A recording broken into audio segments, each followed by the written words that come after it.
ఒక్క మెతుకు మిగిలిపోతే కొంచెం తగ్గించవలసిందే బియ్యం, కొంచెం తగ్గించవలసిందే నాలిక పీకేసుకుని మెతుకులు లెక్క పెట్టుకుని కొద్దిగా అన్నం మిగిలిపోయింది అనుకోండి, కొద్దిగా ఉంది పెట్టేసుకోండి, కొద్దిగా ఉంది పెట్టేసుకోండి అంటారు. నేను కొన్ని ఇళ్లలో చూస్తూ ఉంటాను.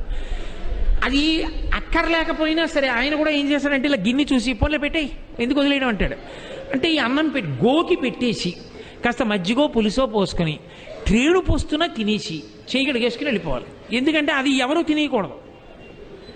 అలా బ్రతకకూడదని చెప్పింది శాస్త్రం. నీ ఇంట ఎప్పుడు నువ్వు తిన్నా నీ అన్న పాత్రలో కొంత అన్నం మిగిలిపోవాలి.